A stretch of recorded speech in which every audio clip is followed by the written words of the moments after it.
Dmitry Volkov nunca imaginó que el sabor del tabaco barato podría convertirse en un lujo. Tampoco pensó que contaría su vida en intervalos de 6 segundos, el tiempo que tardaba un dron en ajustar su trayectoria después de detectar el humo de un cigarrillo. Pero ahí estaba, a las 4 de la madrugada del 23 de febrero de 2023, con las manos temblando no por el frío de -15 grados, sino por la certeza de que cruzaría una frontera de la que tal vez nunca regresaría. Tenía 32 años. Una madre en Rostov que horneaba el mejor pan de centeno de todo el barrio, y primos en Odessa a quienes no veía desde que era adolescente. Primos que hablaban un ruso mezclado con ucraniano, que celebraban las mismas fiestas, que compartían su sangre, y ahora le ordenaban dispararles. La guerra no comenzó con explosiones para Dmitry. Comenzó con una carta color crema, que llegó a su departamento en noviembre de 2022, mientras reparaba el calentador de agua de su vecina anciana. Servicio militar obligatorio. Presentarse el 18 de enero. 9 palabras que dinamitaron su mundo. Capítulo 1. La despedida silenciosa. El autobús militar que lo llevó desde Rostov hasta el campo de entrenamiento en Kursk olía a diésel, sudor y miedo mal disimulado. Dmitry se sentó junto a un muchacho que no aparentaba más de 20 años, con acné todavía visible en las mejillas y las manos aferradas a una fotografía arrugada. «Es mi novia», dijo el chico sin que nadie le preguntara. «Nos casamos hace 3 meses». Dmitry asintió en silencio. ¿Qué podía decirse? ¿Que todo estaría bien? Ambos sabían que era mentira. Los videos que circulaban en Telegram, aunque prohibidos, mostraban la verdad. Trincheras inundadas, ataques con drones que caían como avispas asesinas, soldados con equipos de los años 80 enfrentando tecnología occidental. Su madre, Ekaterina Volkova, lo había abrazado en la estación de autobuses con una fuerza que intentaba detener el tiempo. No lloró. Era demasiado fuerte para eso, o tal vez demasiado aterrada. Solo le susurró al oído: «Vuelve a mí, Dima. No me importa cómo, pero vuelve». Él le había prometido que lo haría. Otra mentira necesaria. El entrenamiento duró 3 semanas. 3 semanas para aprender a desmontar un fusil AK-74 del que la mitad de las piezas estaban oxidadas, a distinguir el silbido de un proyectil de mortero del de un cohete, y a cavar trincheras en tierra congelada hasta que tus manos sangraran. El sargento Petrov, un hombre de 50 años con cara de piedra y aliento a vodka, les gritaba que eran el futuro de Rusia. Dmitry miraba a su alrededor y solo veía muchachos asustados y hombres como él, convocados a la fuerza, que dejaban atrás trabajos, familias, vidas enteras. ¿Alguno de ustedes sabe por qué estamos aquí?, preguntó una noche Yuri, un profesor de historia de Saratov que dormía en el catre junto al suyo. Nadie respondió, porque todos lo sabían y nadie quería decirlo en voz alta. Capítulo 2. El bautismo de fuego. El primer contacto con el enemigo ocurrió 3 días después de llegar al frente, en un pueblo llamado Kreminna, que ya no existía. Solo quedaban esqueletos de edificios, cráteres donde antes había hogares, y el silencio antinatural de un lugar donde la vida había sido extirpada. Dmitry formaba parte de una unidad de 23 hombres, bajo el mando del teniente Sokolov, un hombre de 38 años que había peleado en Siria y tenía la mirada de quien ya había visto demasiado. Les asignaron defender una posición a 2 kilómetros del pueblo, una serie de trincheras excavadas apresuradamente que se inundaban cada vez que llovía. La primera noche, Dmitry no pudo dormir. El sonido de la artillería a lo lejos era constante, un trueno que nunca cesaba. Cada explosión iluminaba el cielo como un relámpago enfermo, y el suelo temblaba incluso a kilómetros de distancia. «Te acostumbras», le dijo Sergei, un veterano de 40 años que había estado en el frente desde marzo. «O te vuelves loco. No hay término medio». El bautismo llegó al amanecer del 4.º día. Dmitry estaba en su turno de guardia, observando a través de unos binoculares agrietados la tierra de nadie, cuando vio el dron. Era pequeño, del tamaño de un juguete, flotando a unos 50 metros de altura. Por un segundo su cerebro no procesó el peligro. parecía tan inofensivo. «¡Dron! ¡Busquen cobertura!», gritó Sergei. Dmitri se lanzó al fondo de la trinchera justo cuando la granada que el dron soltó explotó a 3 metros de su posición anterior. La onda expansiva lo golpeó como un puño gigante, llenándole los oídos de un zumbido agudo que no desaparecería en días. Tierra y metralla llovieron sobre él. Cuando levantó la cabeza, vio a Yuri, el profesor de historia, tirado a 2 metros con la pierna destrozada y gritando. Dmitri gateó hacia él, con las manos temblando, intentando recordar el entrenamiento básico de primeros auxilios que había recibido en una tarde lluviosa hacía un mes. Aplicó un torniquete con su cinturón mientras Yuri sollozaba. «No quiero morir aquí. Por favor, Dios, no aquí». Yuri sobrevivió porque 2 de sus compañeros lo arrastraron hasta un punto de evacuación, pero perdió la pierna. Dmitri nunca volvió a verlo, pero a veces se preguntaba si Yuri consideraba que había tenido suerte. Capítulo 3. El frío. ¿Qué mata? Más que las balas, febrero en el Donbass no es solo frío. Es un enemigo tan letal como cualquier soldado ucraniano. Las temperaturas caían hasta menos 20 grados por las noches, y el equipo de invierno que les habían prometido nunca llegó. Dmitri y sus compañeros dormían en turnos de 2 horas, apretados como sardinas, en refugios improvisados, compartiendo el calor corporal porque las estufas de campaña se habían agotado hace semanas. Víctor, un mecánico de Volgogrado, desarrolló congelación en 3 dedos de la mano izquierda. Los dedos se volvieron negros y el olor a carne podrida llenó el refugio. No había médico. El teniente Sokolov tuvo que amputarlos con un cuchillo de combate esterilizado con vodka, mientras 4 hombres sostenían a Víctor, que mordía un palo para no morderse la lengua. Dmitri sostenía una de sus piernas.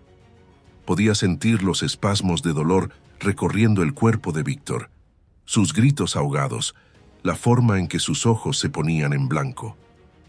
Esa noche, Dmitri vomitó en la oscuridad, lejos de la vista de los demás, y lloró por primera vez desde que llegó al frente. El suministro de comida era errático. Pasaban días comiendo solo una lata de carne enlatada que sabía a cartón y un pedazo de pan duro. Dmitri perdió 8 kilos en las primeras 6 semanas. Sus costillas comenzaron a marcarse bajo la piel y el uniforme le colgaba como un saco. Una tarde, mientras distribuían las raciones, Dmitri y otros 4 soldados se quejaron con el sargento Petrov. «Nos están matando de hambre», dijo Dmitri, con una valentía que no sabía que poseía. «¿Dónde está la comida? ¿Dónde está el equipo que nos prometieron?» Petrov lo miró con ojos cansados. «¿Crees que no lo sé, Volkov? ¿Crees que no lo he reportado 20 veces? La comida se pierde en el camino. El equipo se lo roban los oficiales y lo venden. Bienvenido a la guerra real». Dmitri sintió una rabia impotente arder en su pecho. No estaban luchando solo contra los ucranianos. Estaban luchando contra su propio sistema, contra la corrupción que los enviaba al matadero, sin siquiera darles las herramientas para sobrevivir. Capítulo 4. Los fantasmas en el campo. En su 8ª semana, Dmitri ya no era la misma persona que había subido al autobús en Rostov. Sus manos ya no temblaban cuando sostenía el rifle. Había aprendido a dormir con los ojos abiertos, a distinguir el sonido de un proyectil amigo de uno enemigo, a apagar la parte de su cerebro que sentía empatía, porque empatía significaba debilidad, y debilidad significaba muerte.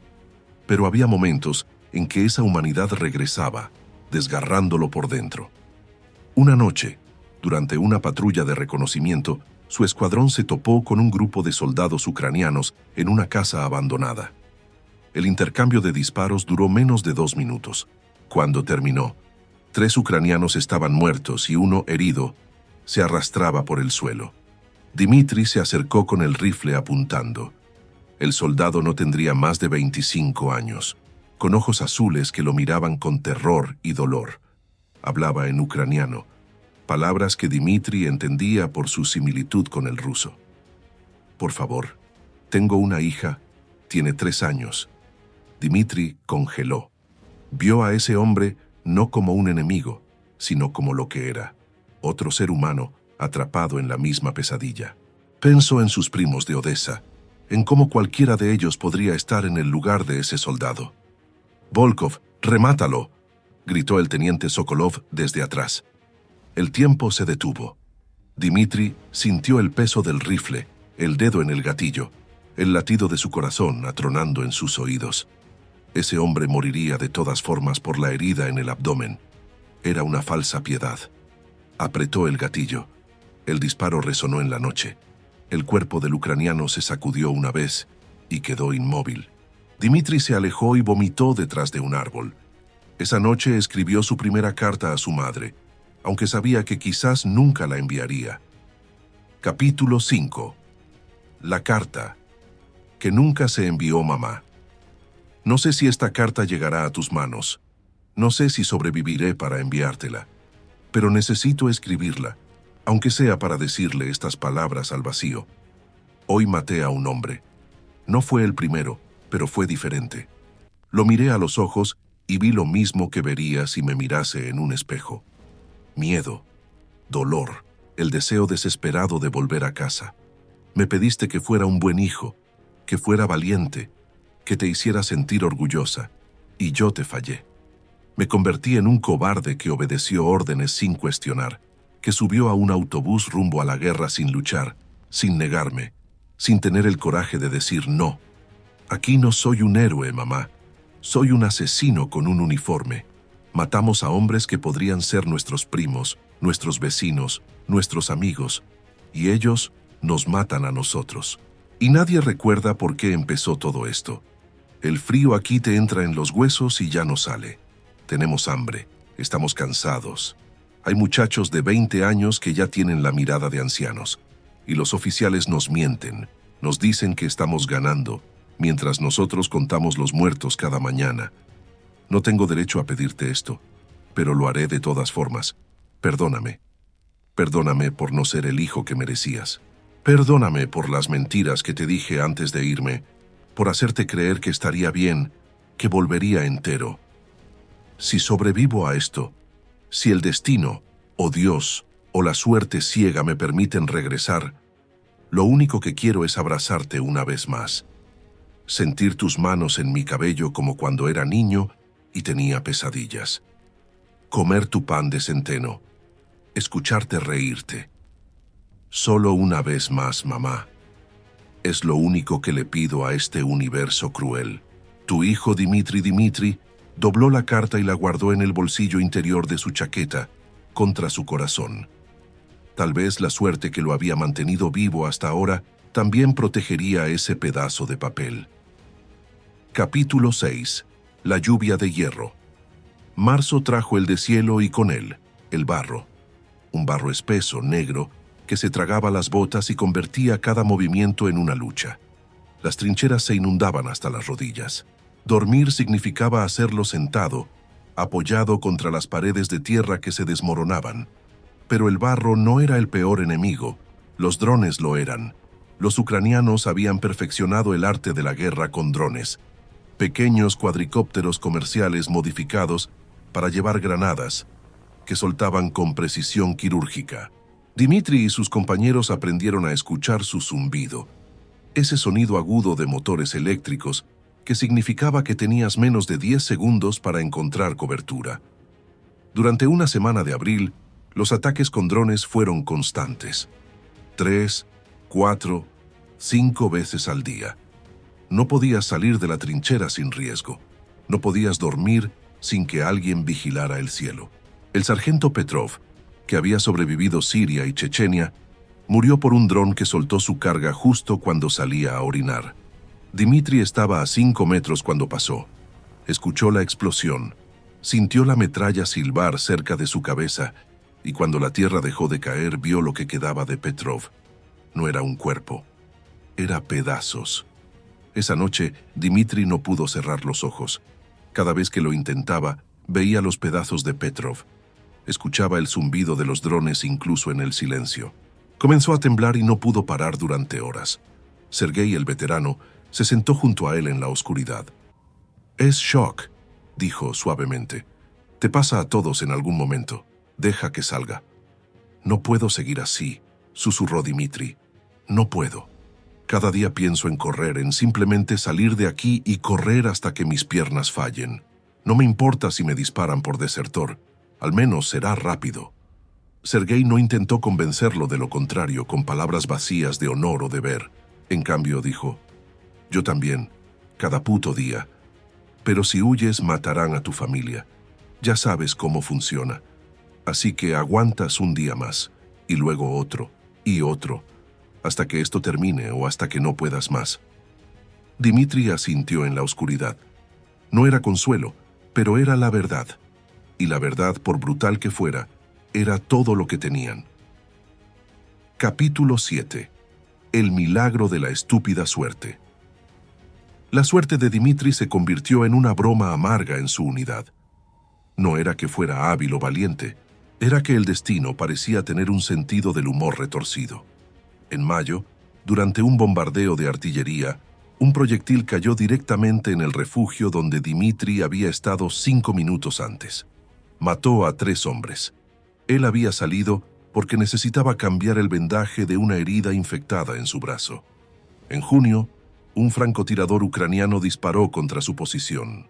La bala atravesó su mochila, perforó una lata de carne enlatada y se detuvo en un libro que llevaba un ejemplar viejo de Guerra y Paz que su madre le había dado antes de partir. La bala quedó incrustada en la página 412, en medio de una escena de batalla. En julio, durante un ataque ucraniano, Dimitri tropezó con una raíz justo cuando una ráfaga de ametralladora barría la posición donde había estado parado un segundo antes.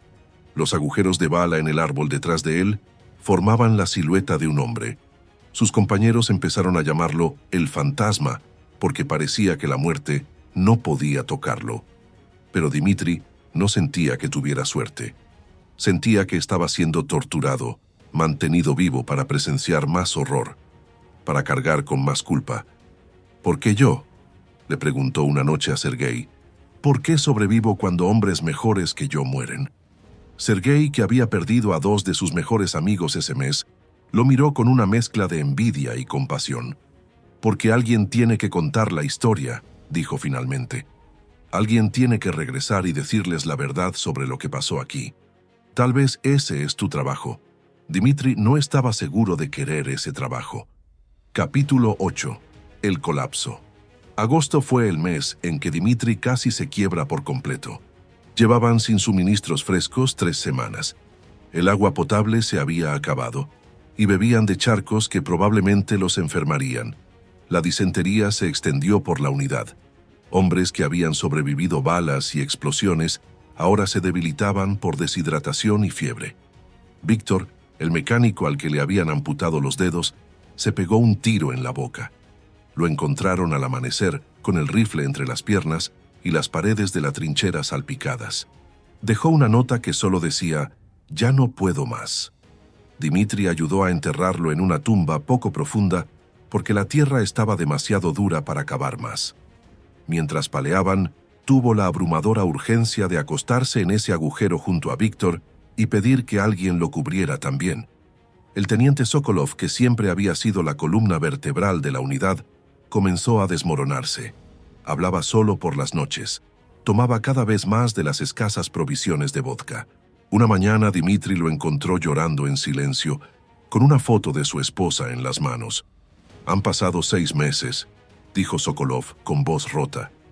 «6 meses de esto. ¿Para qué? ¿Qué hemos ganado? Ni siquiera sabemos dónde está la línea del frente ya. Solo sabemos dónde están los muertos». Dimitri no tenía respuesta, porque Sokolov tenía razón. La gota que derramó el vaso llegó a mediados de agosto. Un grupo de oficiales superiores visitó su posición, llegando en vehículos limpios, con uniformes impecables y caras que nunca habían visto combate real. Les dieron un discurso sobre el honor y el sacrificio, sobre cómo estaban defendiendo la patria. Uno de los oficiales, un coronel con medallas que probablemente se había otorgado a sí mismo, notó el estado de la unidad. Los hombres demacrados, los uniformes hechos jirones, el equipo obsoleto. ¿Por qué no están en mejores condiciones?, preguntó con genuina confusión. Deberían estar listos para el combate. Algo se rompió en Dimitri. Antes de poder detenerse, dio un paso adelante. ¿Mejores condiciones? Su voz salió más alta de lo que pretendía. Llevamos 3 semanas comiendo una vez al día. No tenemos agua limpia. Nos atacan con drones y nosotros tenemos rifles de hace 40 años. Y usted pregunta por qué no estamos en mejores condiciones. El silencio que siguió fue absoluto. Todos los ojos se clavaron en Dimitri. El teniente Sokolov palideció. Dimitri acababa de firmar su sentencia de muerte. Insultar a un oficial superior era suficiente para enviarte a una corte marcial, a un pelotón de fusilamiento o simplemente para que te enviaran a la misión más suicida disponible. Pero el coronel solo lo miró durante un largo momento. Luego asintió lentamente. «Entiendo», dijo en voz baja. «Haré un reporte, nunca lo hizo. Los suministros nunca mejoraron, pero tampoco castigaron a Dimitri. Tal vez porque el coronel sabía que Dimitri tenía razón. O tal vez porque un soldado, más o menos, no importaba en el gran esquema de las cosas». Capítulo 9. Los últimos días. Septiembre llegó con la promesa de rotación. 6 meses era el periodo estándar antes de que las unidades fueran retiradas del frente para descanso y reabastecimiento. De los 23 hombres que habían llegado con Dimitri, quedaban 11. 12 si contabas a Igor, que había perdido ambas piernas en una mina y esperaba evacuación médica que tal vez nunca llegaría. Los últimos días fueron los más largos. Cada hora era una eternidad. Cada explosión en la distancia los hacía saltar. La posibilidad de morir ahora, cuando la libertad estaba tan cerca, era una crueldad cósmica que los atormentaba. «Solo un día más», se decían mutuamente como un mantra. «Solo un puto día más». La noche antes de la rotación, Dimitri no pudo dormir. Se sentó en la trinchera, mirando las estrellas que apenas eran visibles a través del humo y la contaminación. Pensó en su madre, en cómo su cabello probablemente había encanecido en estos 6 meses. Pensó en Odessa, en sus primos que tal vez ya no vivían. Pensó en Yuri, el profesor, y en Víctor, el mecánico, y en Petrov, el sargento, y en todos los demás que no regresarían. Sergei se sentó junto a él sin decir palabra. Habían dejado de necesitar palabras hacía mucho tiempo. «¿Volverás?», preguntó finalmente Dimitri. Sergei asintió lentamente. «No tengo opción. Después de 2 meses nos volverán a llamar y volveremos. Y tal vez la próxima vez nuestra suerte se acabe». «No es justo», susurró Dimitri. «No», acordó Sergei. «Nada de esto lo es. Pero justo o no, es lo que tenemos». El amanecer del último día llegó con una belleza cruel. El cielo se pintó de naranja y rosa, y por un momento, Dimitri pudo imaginar que el mundo no estaba desgarrado por la guerra, que la vida podría ser hermosa otra vez. Los camiones llegaron a las 10 de la mañana. Dimitri y los sobrevivientes de su unidad subieron en silencio aferrando sus mochilas y rifles como si fueran talismanes. Mientras el camión se alejaba, Dimitri miró hacia atrás, hacia las trincheras que habían sido su hogar y su infierno durante medio año. No sintió alivio, no sintió alegría, solo sintió un vacío profundo y la certeza de que una parte de él había muerto ahí y nunca la recuperaría. Capítulo 10. El regreso del fantasma. El viaje de regreso a Rostov tomó 3 días. 3 días en trenes militares, en autobuses destartalados, en silencio casi completo. Los hombres que regresaban del frente no hablaban. ¿Qué podrían decir? ¿Cómo podrían explicar lo que habían visto, lo que habían hecho, lo que habían perdido? Dimitri miró por la ventana mientras el paisaje cambiaba de tierra devastada a campos verdes, de ruinas a pueblos intactos. Era como viajar entre 2 mundos completamente diferentes. Un mundo donde la gente vivía vidas normales, trabajaba, amaba, reía. Y otro mundo donde la única certeza era la muerte. Cuando el autobús finalmente llegó a la estación de Rostov, Dimitri casi no pudo bajar. Sus piernas temblaban. Había soñado con este momento durante 6 meses, y ahora que estaba aquí, sentía terror. ¿Y si no podía volver a ser normal? ¿Y si su madre miraba sus ojos y ya no reconocía a su hijo?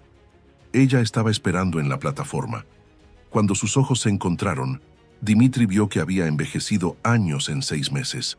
Tenía canas que no estaban antes, arrugas más profundas alrededor de sus ojos, pero su sonrisa era la misma, esa sonrisa que lo había consolado de niño cuando tenía pesadillas. Dimitri dejó caer su mochila y corrió hacia ella. La abrazó con tanta fuerza que temió lastimarla, pero no podía soltarla. Enterró su cara en su hombro y por primera vez desde que había matado a aquel soldado ucraniano de ojos azules, se permitió llorar. «Estoy aquí, mi niño», susurró ella, acariciando su cabello como había prometido en la carta. «Estás en casa, ya estás en casa». Pero Dimitri sabía la verdad. Su cuerpo había regresado, sí, pero una parte esencial de su alma seguía atrapada en aquellas trincheras, muriendo una y otra vez con cada hombre que había visto caer. Las cicatrices invisibles. Dimitri pasó sus 2 meses de descanso intentando recordar cómo vivir, cómo dormir sin sobresaltarse con cada ruido, cómo comer sin sentir culpa, porque otros estaban muriendo de hambre, cómo hablar con personas que nunca podrían entender. Su madre horneaba su pan de centeno favorito cada día. Preparaba sus comidas preferidas. No hacía preguntas sobre la guerra porque veía en sus ojos que no podría soportar las respuestas. Una noche, Dimitri sacó la carta que había escrito en el frente. La leyó en voz alta para ella. Finalmente, Ekaterina lloró en silencio, sosteniendo su mano. «Nunca tuviste que pedirme perdón», dijo con voz quebrada. «Eres mi hijo. No importa lo que hayas tenido que hacer para sobrevivir. Eres mi hijo, y estoy orgullosa de ti por regresar». Pero Dimitri no estaba seguro de poder perdonarse a sí mismo. Intentó contactar a sus primos en Odessa. Los números que tenía ya no funcionaban. Buscó en redes sociales, pero sus perfiles habían sido eliminados. No sabía si estaban vivos, si habían huido, si estaban luchando en el otro lado. La posibilidad de que pudiera haber estado en una trinchera disparando contra su propia sangre lo perseguía. 2 semanas antes de que su descanso terminara, Dimitri recibió otra carta color crema. Servicio militar obligatorio. Presentarse el 4 de diciembre. Se sentó en la cocina de su madre, con la carta en las manos, y supo que no sobreviviría a una segunda rotación. Su suerte se había agotado. El universo no concedía milagros infinitos.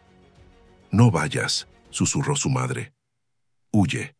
Iremos juntos. A cualquier parte, no me importa». Dimitri consideró la oferta. Durante largas horas la consideró, pero sabía que los desertes eran rastreados, sus familias castigadas. No podía hacerle eso a ella. «Volveré», mintió por última vez. «Te lo prometo». Mensaje final. La historia de Dimitri no tiene un final feliz porque la guerra no produce finales felices.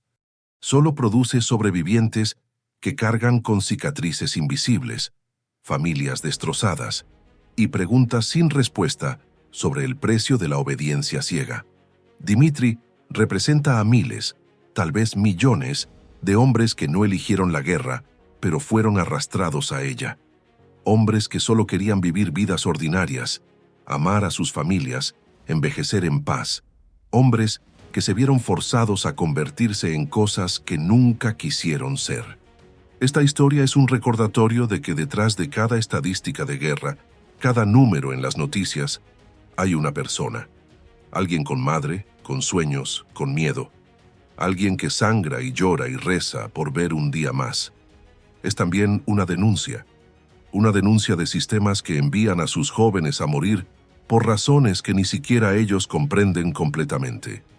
De corrupción que se alimenta mientras los soldados pasan hambre. De propaganda que pinta la guerra como gloria, cuando la verdad es barro, sangre y horror sin sentido. La verdadera tragedia de Dimitri no es solo lo que sufrió, sino que su sufrimiento es replicado en ambos lados de cualquier conflicto. En algún lugar, Del otro lado de la línea del frente, había otro Dimitri con uniforme diferente, con el mismo miedo, la misma desesperación, las mismas pesadillas. Y ambos fueron enviados a matarse mutuamente por hombres que nunca pondrían un pie en el campo de batalla. ¿Qué mensaje nos deja Dimitri? Primero, que la humanidad persiste incluso en los lugares más inhumanos. Dimitri nunca dejó de ser humano, nunca dejó de sentir, nunca dejó de amar a su madre y añorar a su familia. Esa humanidad fue su tormento y su salvación. Segundo, que la verdadera valentía no está en matar o en seguir órdenes ciegamente, sino en mantener tu compasión en un mundo que te exige convertirte en monstruo. Dimitri fue valiente cada vez que ayudó a un compañero herido, cada vez que compartió su escasa comida, cada vez que se negó internamente a odiar al enemigo que había sido forzado a combatir. Tercero, que la guerra destruye a todos, ganadores y perdedores por igual. No hay victoria real cuando el precio es la humanidad de toda una generación. Los que regresan llevan la guerra dentro de ellos para siempre, transmitiendo ese trauma a sus hijos, a sus comunidades, perpetuando ciclos de dolor. Cuarto, que debemos cuestionar siempre, siempre, a quienes nos piden sacrificar vidas en nombre de conceptos abstractos. Patria, honor, deber. Estas palabras suenan nobles en los labios de quienes nunca verán combate, pero en las trincheras se revelan como lo que son, justificaciones vacías para el horror concreto. Y finalmente, que la única guerra que vale la pena pelear es la guerra contra la guerra misma. Cada generación debe aprender esta lección de nuevo, aparentemente, porque seguimos olvidándola. Seguimos enviando a nuestros Dimitris a morir, y luego fingimos sorpresa cuando regresan rotos. 2 años después, Dmitri Volkov regresó del frente en su segunda rotación en junio de 2024, esta vez con una pierna destrozada por metralla, 3 dedos menos en la mano derecha y cicatrices que cubrían la mitad de su espalda. Los médicos dijeron que había tenido suerte. Él no se sentía afortunado. Ahora camina con bastón por las calles de Rostov, un fantasma entre los vivos. La gente lo mira con una mezcla de respeto y lástima que él detesta. No es un héroe, es un sobreviviente, que es algo completamente diferente. Su madre todavía hornea pan de centeno cada mañana. Él todavía tiene pesadillas cada noche. Todavía se sobresalta con el sonido de los fuegos artificiales. Todavía busca cobertura cuando escucha un zumbido que se parece demasiado al de un dron. Nunca encontró a sus primos de Odessa. La ciudad fue bombardeada repetidamente. Tal vez sobrevivieron, tal vez no. Dmitri ha aprendido a vivir con el no saber, con todas las preguntas sin respuesta que la guerra dejó tras de sí. Una tarde, mientras camina por el parque cerca de su casa, ve a un grupo de adolescentes jugando fútbol. Ríen, gritan, viven con la despreocupación de quienes aún no saben que el mundo puede romperse en cualquier momento. Dmitri se pregunta cuántos de ellos recibirán cartas color crema en los próximos años. ¿Cuántos de ellos regresarán? ¿Cuántos de ellos perderán partes de sus almas en trincheras fangosas? Quiere gritarles una advertencia. Quiere decirles que corran, que se escondan, que nunca, nunca confíen en las palabras nobles de hombres en trajes limpios. Pero no lo hace, porque son solo niños y merecen su inocencia un poco más de tiempo. En cambio, se sienta en una banca y saca un cuaderno gastado. Desde que regresó ha estado escribiendo sobre Yuri y Víctor y Sergei y Petrov, escribiendo sobre el soldado ucraniano de ojos azules que rogó por su vida, escribiendo sobre el frío y el hambre y el miedo, escribiendo todo lo que los noticieros nunca dirán, lo que los políticos nunca admitirán. Algún día piensa, tal vez alguien lea estas palabras, tal vez alguien entienda, tal vez, y sabe que es una esperanza absurda, pero se aferra a ella de todas formas.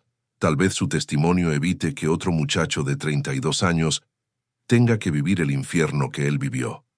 Escribe, mi nombre es Dmitri Volkov. Fui soldado en una guerra que no pedí, contra enemigos que no elegí, por razones que nunca entendí del todo. Esta es mi historia, y es la historia de miles como yo. La escribo no para glorificar lo que pasó, sino para honrar a los que no regresaron para contarla. Si lees esto y tienes el poder de evitar que otra generación sea enviada a la misma carnicería, úsalo. Si lees esto y piensas que la guerra es noble o gloriosa, piénsalo de nuevo. La guerra es barro y sangre, y madres llorando a hijos que nunca volverán. No olvides a los Dimitris del mundo. No olvides que somos humanos. No piensas en un tablero de ajedrez político. No olvides que cada estadística de guerra era alguien que amaba, soñaba, sufría. Y sobre todo no olvides que esto puede evitarse. Siempre puede evitarse. Solo se necesita que suficientes personas digan no cuando les piden sacrificar humanidad en nombre de la abstracción. Yo dije que sí porque tenía miedo. Por eso escribo esto ahora, para que otros tengan el coraje que yo no tuve. Dimitri cierra el cuaderno y mira al cielo.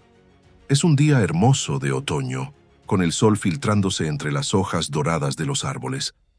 En algún lugar muy lejos, otros Dimitris están muriendo en trincheras, pero aquí en este momento él está vivo. Roto, sí. Cambiado para siempre, sí. Pero vivo. Y eso, decide, tendrá que ser suficiente.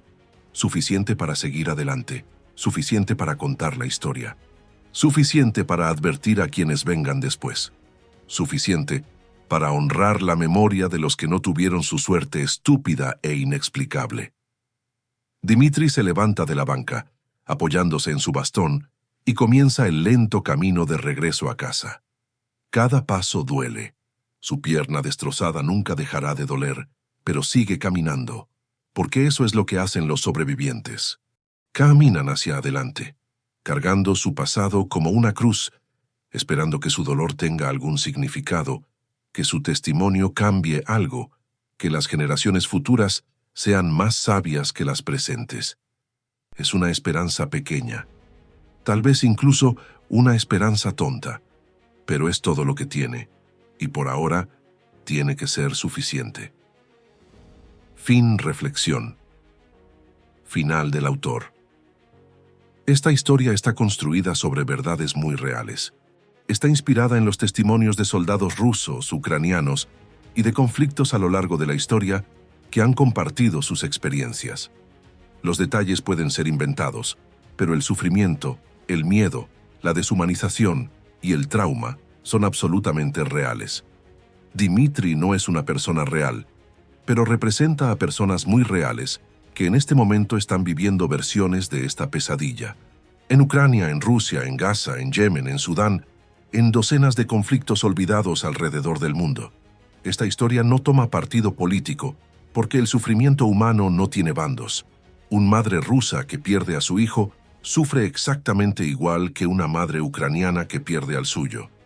Un soldado forzado a combatir sufre sin importar el color de su uniforme. Si esta historia te ha movido, no la uses para odiar. Úsala para comprender. Úsala para cuestionar. Úsala para resistir las narrativas simples que pintan la guerra como algo necesario o glorioso. Y si alguna vez tienes el poder, aunque sea pequeño, de evitar que otro ser humano sea enviado a vivir lo que vivió Dimitri, por favor, ejércelo. Porque al final, todos somos la madre de Dimitri esperando en una estación, rogando porque nuestros seres amados regresen enteros de lugares donde la humanidad va a morir. Y todos somos Dimitri, tratando de mantener nuestra humanidad en un mundo que nos exige convertirnos en otra cosa. La pregunta es, ¿qué haremos con esa verdad? Dedicado a todos los que no regresaron y a todos los que regresaron, pero dejaron partes de sí mismos en campos de batalla olvidados. Que sus sacrificios no sean en vano. Que aprendamos, finalmente, a detener esta locura. Dimitri.